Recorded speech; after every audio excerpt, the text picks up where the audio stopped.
This is a calm Italian bedtime story. Let your eyes close and simply listen. The first thing that reaches you is not the room. It is the sound of paper. Not many voices, not movement, just paper shifting slowly, somewhere behind glass. The bank is still open, but the day inside it is already leaning toward its end. You can feel it before you understand it. The light coming through the tall windows is lower now. It no longer falls straight onto the floor. It slides in at an angle, touching the counters, the chairs, the edges of the desks, then stopping. You stand for a moment just inside the entrance, not because you are unsure, because this is how Italian places ask to be entered. The air smells faintly of paper, dust, and something metallic, not unpleasant, institutional, but softened by time. The floor is cool under your shoes, polished by decades of waiting. A small sign near the door still says, "The bank is open." It has not been turned yet, but it will be soon. You take a number from the dispenser. The paper is thin, already warm from the machine. You do not look at the number immediately. You fold it once, then again, and slip it into your pocket. Italian pockets are where waiting goes. The room is quiet in a particular way, not silent, contained. A man sits near the window, holding a folder against his chest. He does not open it. He already knows what is inside. An older woman stands at the counter, leaning slightly forward. Not impatient, just close enough to be heard. Behind the glass, a clerk nods slowly. The nod says everything is understood. Nothing needs to be rushed. You choose a chair along the wall, not the closest, not the farthest. The chair creaks softly as you sit. No one reacts. This sound belongs here. Your knee touches the wooden edge of the seat in front of you. Worn smooth, rounded by years of legs waiting in the same position. A pen hangs from the counter by a thin metal chain. It sways slightly when someone sets it down. The chain makes a small sound, familiar, reassuring. The digital screen changes numbers without urgency. Each sound is a soft acknowledgement, not a command. You notice the glass of the counters. Clean, but not perfect. One corner has been wiped more than the others. Someone stopped there earlier, then moved on. A man in a jacket enters, glances at the sign, hesitates. He steps inside anyway. No one stops him. This is how Italian closing times work. They bend gently. Behind you, the door opens and closes again. The sound is heavy but careful. A door that has learned restraint. The clock on the wall ticks, not loudly, just enough to exist. Your number is called, not shouted, spoken. You stand without hurry. The paper in your pocket unfolds itself slightly as you move. At the counter, the clerk looks at you briefly, then down at the desk. The desk holds a stack of documents, aligned imperfectly. Not messy, human. You place your papers down, not all at once, one after the other.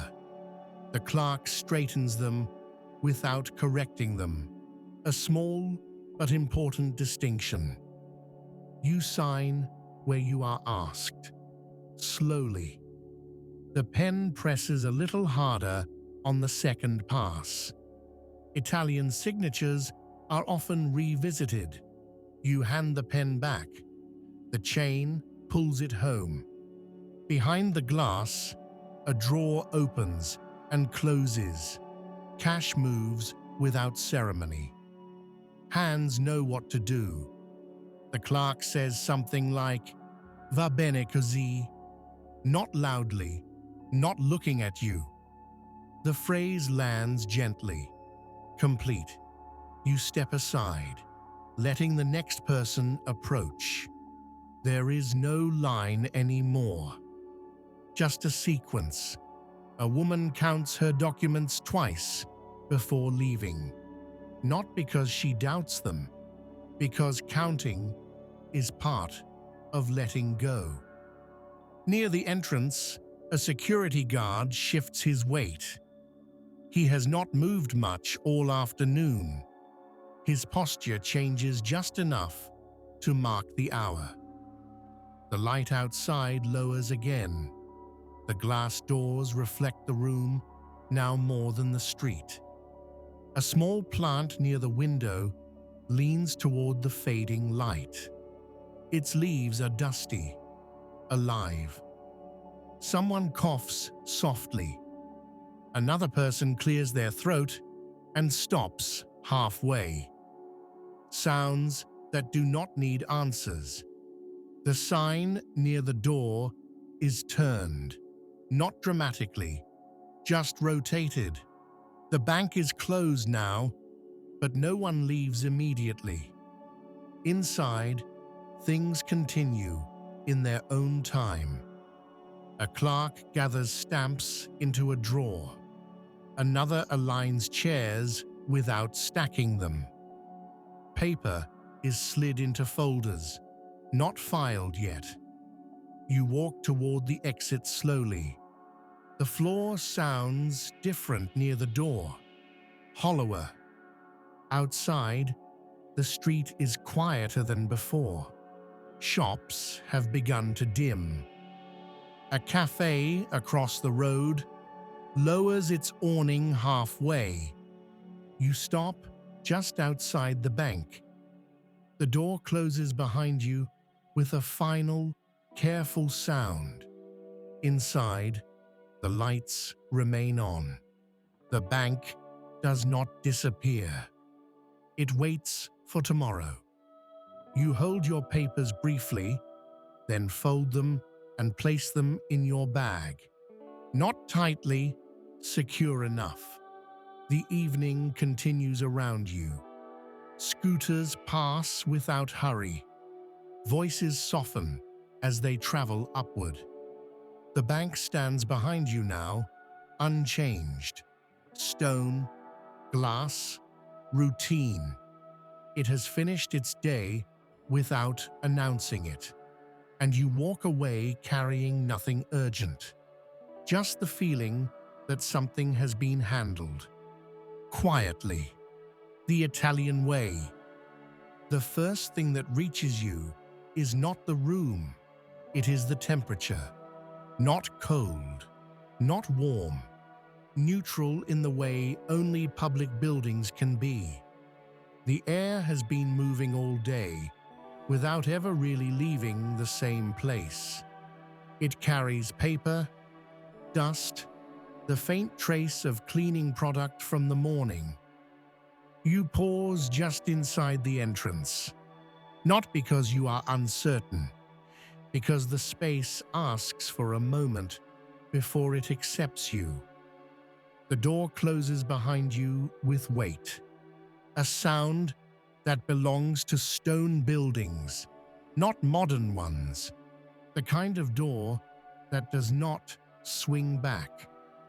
The light is already lower than it was an hour ago. It enters through tall windows and lands on the floor in long, quiet shapes. Nothing sharp, nothing dramatic. The bank is still open, but the day inside it has started to loosen its grip. You take a number. The machine hums briefly, then releases a thin piece of paper. You fold it without reading it. Once, then again. Italian waiting prefers to be held, not displayed. You slide the number into your pocket and look around. The chairs along the wall are almost full, but not crowded. People sit with space between them, not intentionally.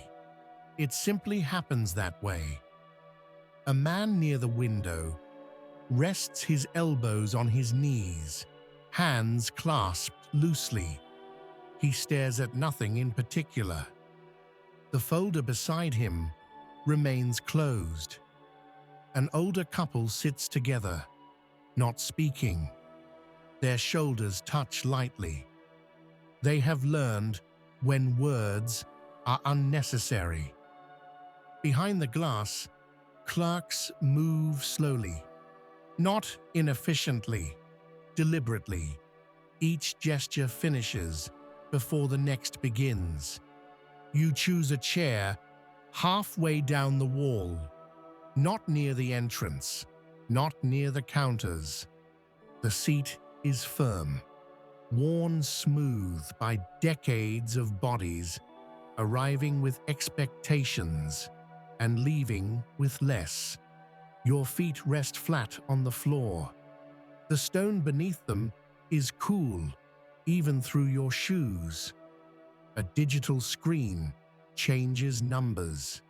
The sound is soft, almost apologetic. No one reacts immediately when a number appears. Movement comes a second later, sometimes two. This is not delay, it is pacing. The pen at the counter hangs from its chain, swaying slightly as someone lets go. The chain taps once against the wood, then stills. The glass separating customers from clerks holds reflections now, faces layered over paperwork, hands doubled. A clerk reaches for a stamp, presses it down, lifts it again. The sound is dull, contained. It does not echo. Your knee shifts slightly. The chair creaks. No one looks up. The clock on the wall ticks, but not insistently. It has learned it cannot hurry this place. A man enters quickly, then slows the moment he crosses the threshold. His body adjusts before his mind does. He glances at the sign, hesitates, then takes a number anyway. The machine obliges. Italian closing hours allow grace. You feel your number in your pocket. You do not check it yet. The light shifts again. Outside, the street has begun to dim.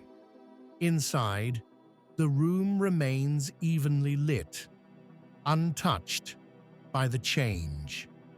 This bank resists time. It acknowledges it without obeying it. Someone coughs softly. Another person clears their throat, then stops halfway, deciding against it. A woman at the counter leans forward slightly. Her voice is low. The clerk nods once, then again. Nothing is rushed. Nothing is undone. Your number is called. Not loudly, not sharply, just spoken. You stand, unfolding the paper in your pocket as you do.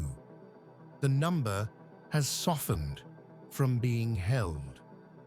At the counter, the glass is cool, beneath your fingertips. It smells faintly of cleaner and skin. You place your documents down. The clerk aligns them gently, not correcting their order, simply acknowledging it.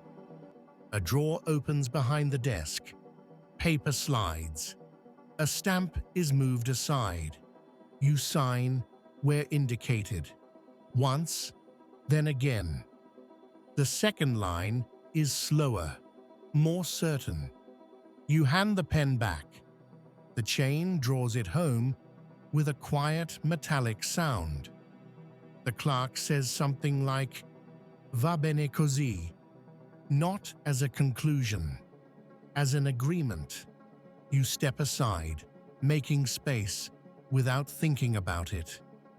Behind you, another person approaches. The sequence continues. You move toward the seating area again, but you do not sit.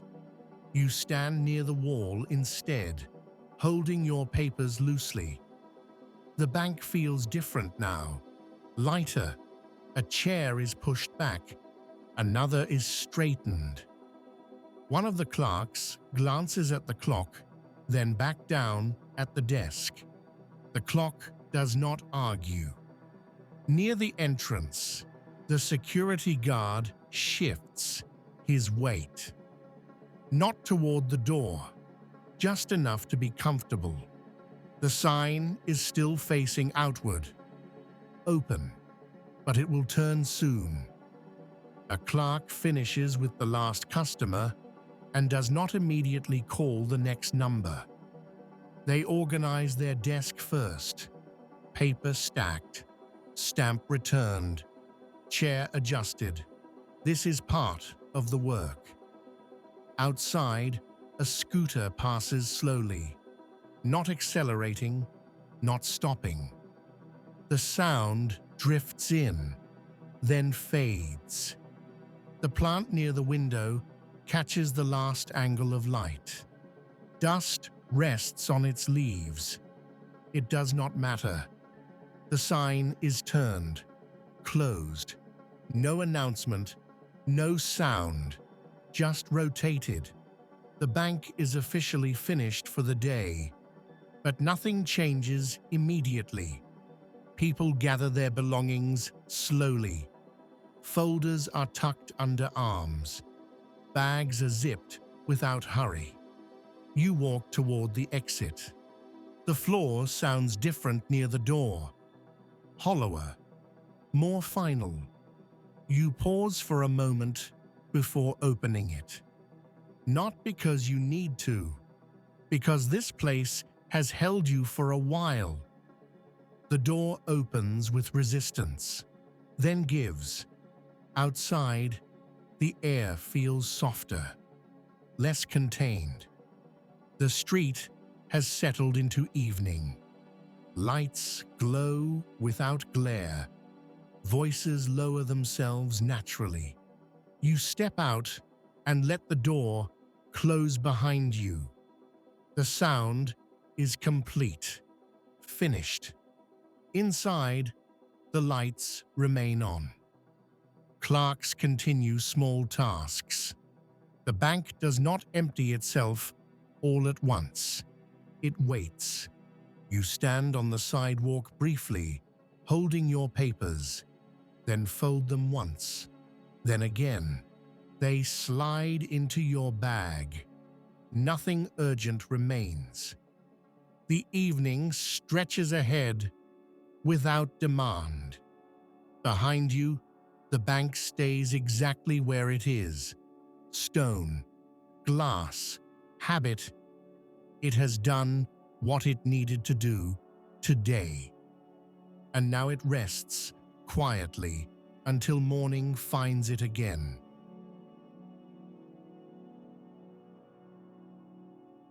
More Italian bedtime stories coming very soon.